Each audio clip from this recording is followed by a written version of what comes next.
মানুষ দামি হতে হয়, ড্রেস দামি এটাকে আমি প্রেফার করি না। আমি সবচেয়ে প্রেফার করি আমি কতটা দামি। আমার আলমিরাতে আমার ড্রেসের চেয়ে দামি জিনিস আছে, অনেক দামি জিনিস, যেটা অনেকেরই নেই। কি বলতো? সার্টিফিকেট।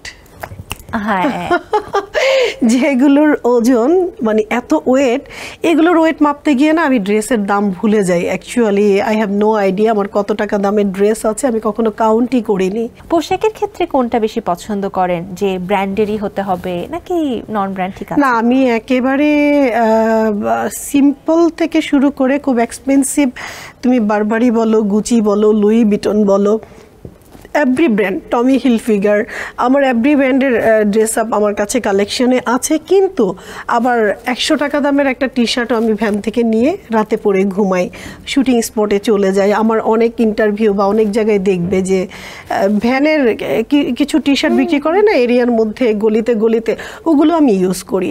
আমি এটাও আমি মনে করি নিজের লাইফস্টাইলটা, নিজের আর্নিং সোর্স সব কিছুর উপরে ডিপেন্ড করে সময় উপযোগী হওয়া উচিত। আমার কাছে খুব ব্র্যান্ডেরই পড়তে হবে নাথিং। আমার আম্মু আমাকে এমনভাবে মানুষ করেছে, আমি সব কিছুতে অভ্যস্ত। বেশ ভালো ভালো কিছু ব্র্যান্ডের নাম বলেন, তাদের পোশাকও আছে, আবার ভ্যানের 100 টাকারও আছে। তাহলে সর্বোচ্চ কত দামে জামা আছে, সর্বনিম্ন কত দামে জামা আছে আপনার? আমি সত্যি কথা বলি, এটা আমি খুব হেট করি এই কথাগুলো বলা।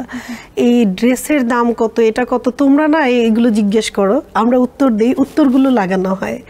এখন কি করা হবে, আমি যদি বলি আমার 6 লাখ টাকা দামের এইটা আছে, ওইটা আছে, এই আছে, সে আছে, এগুলো কেটে লাগানো হবে। এই জিনিসগুলো আমি মনে করি কোনো মানুষেরই বলা উচিত না।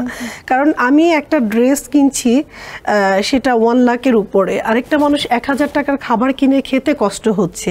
এই জিনিসগুলো নিজের মধ্যে রাখাই ভালো। এই জন্য কিন্তু আমরা জানতে চাই যে ঠিক আছে, সে আজকে এটা পড়েছে, না জানি এখন এটা মানুষ ফলো করুক, এটা নিজের বলাটা আমার শিক্ষার সাথে যায় না।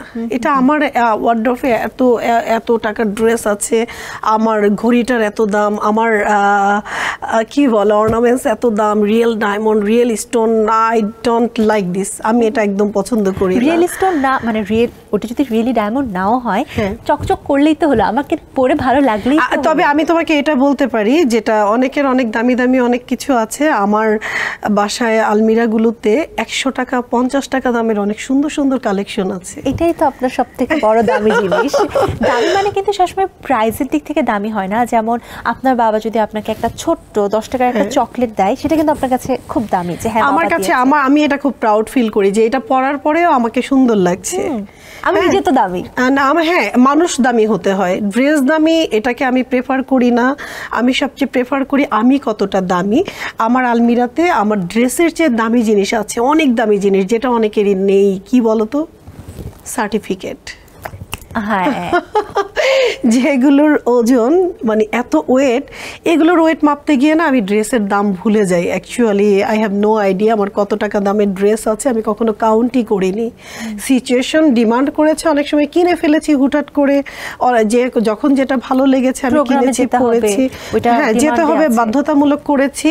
এর বাইরে ওই কিনতে হবে, দামটা কাউকে বোঝাতে হবে আমি দামি মানুষ, দামি ড্রেসের মানুষ, ড্রেসের ভিতরে কে আছে তাকে তৈরি করার পেছনে আমি ছোটবেলা থেকে ব্যস্ত ছিলাম। আর আমি খুব সিম্পল একজন মানুষ।